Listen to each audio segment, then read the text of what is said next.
Hey guys, welcome back to the Serenity podcast. This is Dave. And my name is Dom. Today we have a special guest with us, our broker Vitaliy. He's going to talk to us about house hacking. Vitaliy, it's great to have you on. Thanks for having me, guys. I'm really excited about the podcast. I think this is going to be great. So the first question that we have for Vitaliy today is, what is your background for those obviously watching the video that don't know you, and what you know about house hacking? So my background is, originally, I'm actually an attorney by trade. I went to law school. I graduated law school in Albany, New York in 2010, and I started investing in real estate in 2011. So my very first purchase, my very first deal that I bought, a rental property, was actually a house hack. And that started my investing journey. And my wife and I were looking for a house or an apartment at the time, and I kind of had the idea of, hey, maybe we should, instead of buying a house or renting an apartment, instead maybe we should buy a rental property where we can offset some of our expenses, have a tenant assist with the mortgage and assist with our expenses, and actually have our own space at the same time. So that kind of got me started in real estate and got me started in house hacking. And that was, like I said, back in 2011. And then since then, I kind of was able to grow my portfolio and buy additional rental properties. It gave me the confidence and the experience to get into real estate and really increase my portfolio to where it is today. Yeah, awesome. So I know you kind of just touched on it a little bit, but I guess kind of to sum it up, really, what is house hacking? Yeah, for sure. So it's basically buying a property where you're going to live in part of the property and you're going to rent out the other part of the property. So a lot of people do this with duplexes. So in the capital region specifically, one of the most common multifamily properties available is a two-family house. I refer to it as a duplex sometimes. Some people just call it a two-family. But basically, there's a couple of different kinds. You have the side-by-side, which is the type that I bought when I first bought my first rental property. And then you can have the up and down. And so that is the most common way to house hack. You would live in one of the units and you would rent out the other one. Other types of house hacks that people actually participate in or actually do are where you buy a single family house with a lot of bedrooms, maybe a 4 or 5 bedroom house. You live and occupy one of those bedrooms, and then you rent out different bedrooms in the house, and then you're in a shared environment where you're sharing the common areas, you're sharing the living room, you're sharing the kitchen, bathrooms, things of that nature. And I've known quite a few people who have done that as well. Some of my friends from college, they were rooming with friends of theirs in college, and they ended up buying a house, and then they said, hey guys, you can rent rooms from me, and they would live in one of the bedrooms and they would rent out the other bedrooms and essentially supplement all of their costs on that property. So I think it's a very powerful way to invest in real estate and to get started in real estate investing, especially in the capital region. Yeah, I know a lot of investors that I've talked to, and obviously talking to you, a lot of people always say to start with a house hack as your first investment. Why do you think that's always like the first route to go? So like I said, when I started, I had no idea how to invest in real estate, what rental properties were, or even how to manage one. So when you're jumping into something brand new like that, you want to have a bit of a safety net and kind of, I call it training wheels. Mm-hmm. So when you're looking for a property, if you were to buy a multifamily, non-owner occupied, you weren't going to live in it, you're just going to buy it as a pure investment for yourself. You're not there at the property. You can't see what's going on. You are physically removed from the property, and that makes it a lot harder to manage the property, manage the tenants. That's one thing. The other thing is, if you're buying a larger multifamily versus a duplex or two-family like I bought to start with, you have a lot more potential headaches and potential management issues that can come up. So what happens if you buy a duplex as a house hack, it's just dipping your toes into the water of real estate investing and just kind of starting out slow and easy, so that you're living in one of the units, you only have one tenant to deal with and to manage and to figure out how to do the leasing, figure out how to manage the property from the maintenance perspective, whether you can do things yourself, if you're going to fix things up, or if you're going to find a handyman or a maintenance person or a contractor. It's a lot easier to do that when you just have one unit. But at the same time, it's helping you build equity in the property, you're getting tax benefits from it, and they're also paying off at least some part of your expenses. So in my case, the property that I bought in 2011, my mortgage was $975 per month on the property. But I was renting that other unit out for $995. So in my case, the entire mortgage payment was covered by my tenant, and all I had to pay for were the taxes, insurance, upkeep on the property, things like that, but I was also living in that property. So I was getting kind of the double benefit where if I bought the same exact size of a building and lived in it, but it was a single family house, all of that cost would be on me, whereas a large part of that cost is offset to the tenant. Awesome, yeah. A lot of great information right there. I guess my next question really is, what areas and types of property should an investor really consider for their first house hack? Yeah, so in my opinion, personally, in the capital region, for somebody who's brand new, who's never done a house hack before, never invested in a rental property before, I think that they should look for better school district areas, nicer areas, and stay away from challenging areas or areas where there's higher incidence of crime or the properties aren't in a very good condition and not in a very good neighborhood. And that the reason for that is honestly because you're so new, because you're just learning how to invest in real estate, you're gonna be much better off to be with a safe investment, even though it may not necessarily be a home run for you. You're not gonna make a ton of money necessarily on cash flow. You're probably not gonna have a ton of equity in it right away. But over time, the nicer school districts, the better areas will continue to build equity, and they're gonna most likely stay in better shape than the older properties in not so nice areas and not the greatest school districts. And that is because there's gonna be a lot less wear and tear on your property. What happens with rental properties, this is true for us here in the capital region, it's also true across the country, is when you are dealing with if you're ranking properties from A to say D, right? A, B, C, D. If you're buying closer to the top, meaning that the property's in a better condition and a better area, you're not gonna be getting tenants that are gonna be more destructive at the property. You're gonna be getting more, higher end tenants essentially who will be taking care of the properties if it was their own.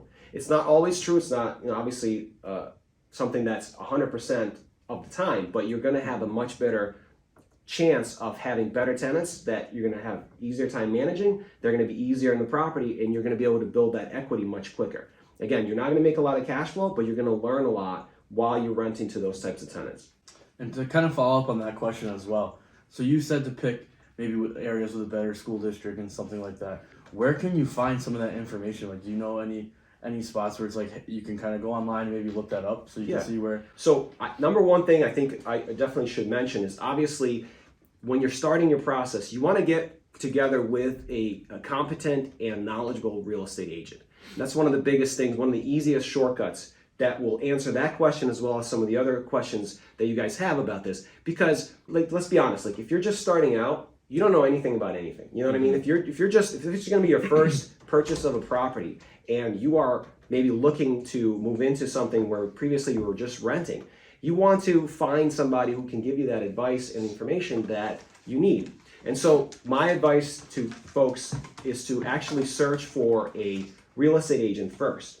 And you want to find somebody who hopefully has some information and knowledge in investing in real estate themselves. So if they've helped clients in the past who have been house hacking, or if they have house hacked themselves, I think you're going to be far ahead of the game if you're working with someone like that. And obviously, quick plug for our brokerage, Serenity Real Estate, we have quite a few agents that fit that bill. Most of our agents in the Serenity brokerage are investors themselves, and they have been for quite some time. So either they've been helping clients just like Dave and Dom here, or they've actually owned their own rental properties, they've house hacked before, and they're gonna be your best sources of information like that. But if you're just on your own, you're just starting out, you could go on sites like Zillow. There are also sites that, if you just Googled, ranking by school district in the area. So you just type in, let's say, Albany or Capital Region best schools, right? And immediately you'll see a bunch of results that will show you, what areas are good, and areas like North Colony School District, Guilderland School District,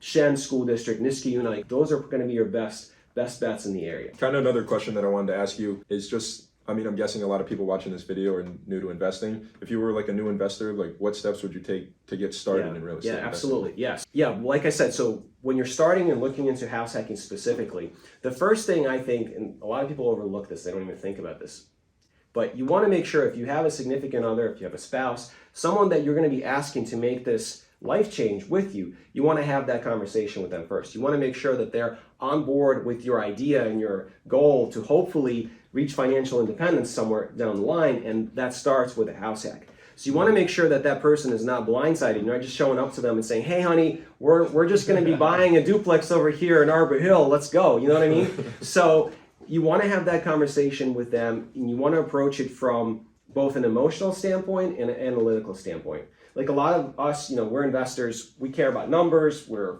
super excited by like, okay, what's the cash flow? What's the return on investment? All these things. Mm-hmm. But if you're talking to your significant other, they have a lot of other concerns, right? So some of their concerns might be, is it going to be safe? Like, am I going to be able to live in this neighborhood? Am I going to be able to walk my dog, at 7 o'clock at night, or am I going to be scared?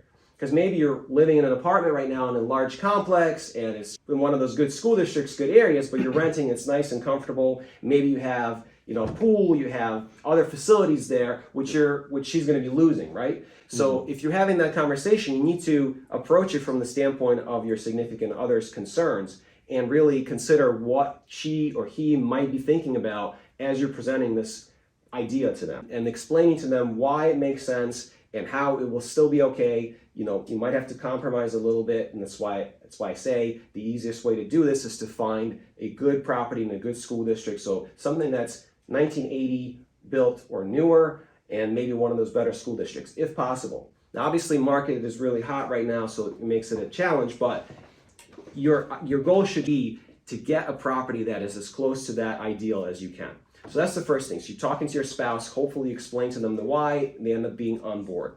The next thing you want to do is, coming back to what I said earlier, is find an agent who knows the market, who knows in real estate investing, who can help you find that property and be your guide and essentially work for free for you until and unless they find your property. And that's one of the great things about finding and using a real estate agent on the buyer side is that they don't get paid unless and until they find your property that you end up closing on. So all that time, until you find that property, until they find one for you, they're working for you on your behalf and looking out for you. And of course, at Serenity, our agents are very focused on customer service and serving our clients. And also the added benefit here is not only do our agents know how to invest in real estate, but we also have access to deals that other agents in the area don't necessarily have the access to. We have properties that are on off-market lists, and maybe they're pocket listings, or maybe owners don't necessarily want to put it on the broader market, but because of our contacts and our connections that we've built over the years, we're able to find those deals and present them to our investors and our clients. So that's step number two. The third step is to use your agent as a resource to find referrals to other professionals in the industry. So people you're going to need, the next person you're going to need after you have an agent is a mortgage broker. So most people are going to need to finance the property that they're buying. They don't have cash just lying around to buy $200,000, $300,000 duplex. So you're going to need to find a mortgage broker and get pre-qualified and make sure that you're able to buy whatever you're looking to buy. So that's one person that you want to make contact with. And you can ask your agent for referrals on that. Another person would be an attorney. So a real estate attorney, if you've never been involved in a real estate transaction, you may not know any real estate attorneys. But again, that is something that you can get a referral from your agent, but obviously, you can ask other people, family, friends, people who have purchased houses before, you can ask for referrals on that. Another person that you want to make contact with is an insurance broker. Because once you buy a property, you're going to need to get property insurance for it and liability insurance to make sure that if something happens, you're covered, right? So that's the third person. And then finally, the person you're probably going to need pretty quickly, unless you're very handy and you can do the work yourself, is a handyman or a maintenance person or a contractor. So those are the four key people that I think you want to try to make contact with after you've discussed things with your agent and take the necessary steps with those people to proceed forward. And then finally, last step prior to actually buying a property is touring some houses, having your agent set up some showings, and start looking for properties once you have all those other steps completed. So kind of going off that, I know you mentioned a little bit earlier about the mortgages and stuff. So from a financial standpoint, really, if someone is looking to either buy a single family or they want a house hack, from the financial standpoint of a mortgage, is there really a big difference, or what would be the big difference if there is? Meaning between someone who's looking to own or occupy and house hack versus someone who's just investing? Yeah, if like in the aspect of getting a mortgage, like is it a lot different, or are you going to need a little bit more money, or is it kind of really on the same page? Sure, yeah. So it's actually a lot easier to get financing and to actually purchase an owner-occupied property like a house hack versus a non-owner-occupied property. So most of the time for non-owner occupied properties, banks will ask you to put a much larger down payment on a property. So if a property you're buying is being purchased at $100,000, a bank will probably ask you to put down 20%, $20,000. So if it's a larger property, $200,000, now it's $40,000 down payment and so forth. And obviously it's much harder to save up a down payment like that for a non-owner occupied house versus an owner occupied house, because owner occupied financing has the advantage of you can actually finance it for as little as 3.5% down. So there are mortgage programs out there like the FHA program where 3.5% down is all you need to complete the down payment that the bank is requiring. Now there are other programs, and you can of course put down more if you want to. So like there are programs in the area where you can put down 5% instead of 3.5% with different banks and different financial institutions. But the difference there is obviously pretty significant. So you're talking about 20% versus 3.5% or 5%. So it's a lot easier in that respect. The other thing with owner-occupied financing is that interest rates are typically lower. And that is because most banks look at it as it's a lower risk to them that you will default and that it will be a foreclosure if you're actually living in the property and you need that property as your home, primary residence. Whereas as an investor, if things aren't going well and you're living somewhere else, the bank is thinking, well, the investor will be much more willing to let that property go into foreclosure and not pay us back, and we're going to be left holding the bag and lose a lot of money in the bank's perspective versus an owner-occupied situation. So in that respect, they're willing to give better incentives for owner-occupiers, such as a lower interest rate. And the third thing with financing an owner-occupied house hack versus a non-owner-occupied property is that the closing costs are going to be much higher with non-owner occupied properties versus owner occupied properties. So all those three things combined really make it a lot more advantageous to buy an owner occupied house hack versus a non-owner occupied rental property, especially if you're just starting out. Okay, so after watching this video, if someone is super serious about house hacking and was ready to go like right now, what do you think they should do? The first thing that everyone should be doing, if you're not familiar with the process and what house hacking is obviously do some research, right? You want to learn about what that means, what the nuances are. And so there's a ton of free resources available online. You could go on YouTube, you can watch podcasts like this, you can just Google, and a lot of information will come up, and there'll be a lot of free information. But if you're looking to really get started and kind of shortcut the process, especially for if you know what area you're going to be investing in, so in the capital region, for example, I think that the easiest thing to do is to reach out to an agent. Like I said, and I keep coming back to this, and I know it sounds like a shameless plug, but I really believe that it's very helpful and what makes the process a lot easier if you can just speak to somebody who knows the market, who knows real estate investing, who knows house hacking specifically. So my advice would be do some research, preliminary research, so that you know what it is, what's involved, and then reach out to a professional who can help you in that process. This is a lot of great information. Thank you for coming on our podcast. We really appreciate it. So if people want to find more information from you, where can they reach you? Yeah, for sure. Thanks, Dom. So you guys can find me on SerenityRealEstate518.com, which is our brokerage's website. You guys can also find me on YouTube. I have my own YouTube channel called Succeed REI. And if you guys wanted to reach out to any of these guys individually, we'll put links in the description below, as well as our main phone number. So if anyone has any questions, you guys can reach us there. Yeah, guys, definitely if you have any questions about real estate, if you're looking to buy, sell, or invest, definitely reach out to us and we'll walk you through the whole process. We're always here to help. If you enjoyed this video, please give it a thumbs up. Hit that like button. We have a lot more real estate investing videos coming out soon, so be on the lookout for that. If you have not yet subscribed, please subscribe and hit that notification bell so you don't miss anything that we have coming out. Thanks for watching, and we'll see you later.